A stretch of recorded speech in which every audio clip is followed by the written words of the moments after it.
नमस्कार दोस्तों, मैं संदीप तोमर, आप देख रहे हैं खुलासा न्यूज़। खुलासा देखो, बिना ब्रेक लाइक सिर्फ दियो उठा टेक। दोस्तों, जिसने सजाया, जिसने संवारा, आज उसी के पास मौजूद हैं। ये रुड़की शहर की ट्रैफिक पुलिस लाइन है। मैंने पहले बताया कि जिसने सजाया, जिसने संवारा, वही आज यहाँ बैठ गए हैं, विराजमान हो गए हैं। एक तरह से कहूँगा कि कर्तव्यनिष्ठ अधिकारियों की एक टीम यहाँ बैठी है, जो हमारे रुड़की के, सबसे पहले मैं नाम लूँगा, यातायात निरीक्षक राजेंद्र जी और हरीश अधिकारी जी, फिर सीओ भूपेंद्र जी, ट्रैफिक पुलिस लाइन। देखिए, इसका इतिहास आप समझ लीजिए। मैं अगली बात पर जाऊँ उससे पहले कि इन्होंने ही सजाया, इन्होंने ही संवारा। ये मुकम्मल एक जगह हो पाई। माननीय परिवहन मंत्री प्रदीप बत्रा जी ने भी इनकी तारीफ प्रशंसा की है। माननीय मदन कौशिक जी कैबिनेट मंत्री हैं, और तमाम स्वामी यतीश्वरानंद हो, जो भी हों, उन्होंने इनकी प्रशंसा की है कि एक ट्रैफिक लाइन ऐसी बन गई रुड़की में कि अपने आप में इतिहास रचा गया। आज हम सबसे पहले सीओ साहब भूपेंद्र जी, माफ़ी चाहूँगा, यातायात निरीक्षक जी के पास आएंगे।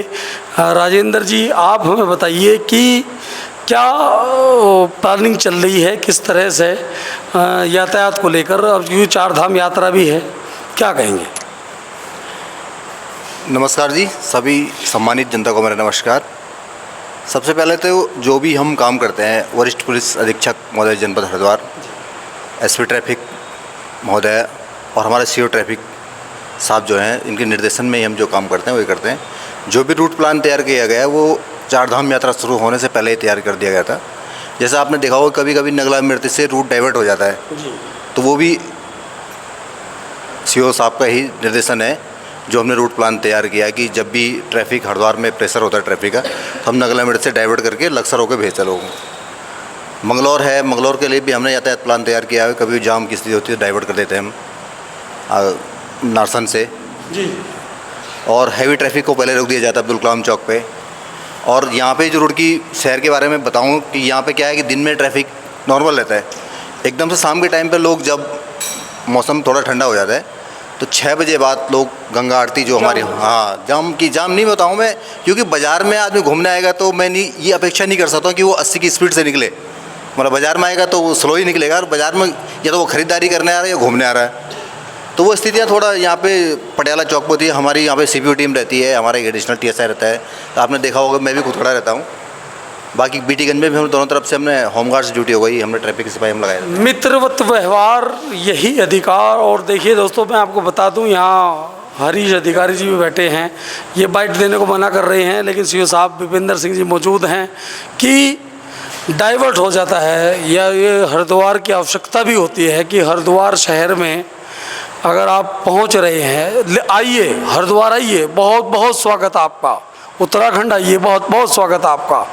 लेकिन ट्रैफिक नियमों का पालन जरूर कीजिए। ये एक अपील मेरी तरफ से भी है, खुलासा न्यूज़ की तरफ से। सीओ साहब क्या कहेंगे? भूपेंद्र सिंह जी। देखिए, हरिद्वार दुनिया का सबसे बड़ा मेला और त्यौहार का शहर है, जहाँ प्रतिदिन स्नान के लिए लोग त्योहारों के हिसाब से, कांवड़ के नाते या कुंभ के हिसाब से भी यहाँ स्नान के लिए आते हैं। और लगातार यहाँ मेला का एक शहर है, जिसमें लगातार ट्रैफिक का फ्लो इतना ठीक ठाक रहता है कि लोगों को लगता है कि ये अलग तरीके से, लेकिन वो ज़्यादा नहीं होता है तो दबाव होता है। जैसे हम लोग जितने भी ट्रैफिक के कर्मचारी अधिकारी हैं, बहुत अच्छी तरह से निकालते हैं उसे। और यहाँ की जो टीम है, सबसे बेस्ट टीम है, जो कि इस काम के लिए बहुत अच्छी विशेषज्ञ के रूप में जानी जाए, तो कोई अतिशयोक्ति नहीं होगी। चलिए, सीओ साहब ने बताया कोई अतिशयोक्ति नहीं होगी। अतिशयोक्ति आप करते हैं। हरिद्वार से आइए, उत्तराखंड आइए, और चुपचाप प्यार से लौट जाइए। छायाकार पप्पी भाई के साथ मैं संदीप तोमर आपको करता हूँ सलाम, नमस्कार, जय हिंद।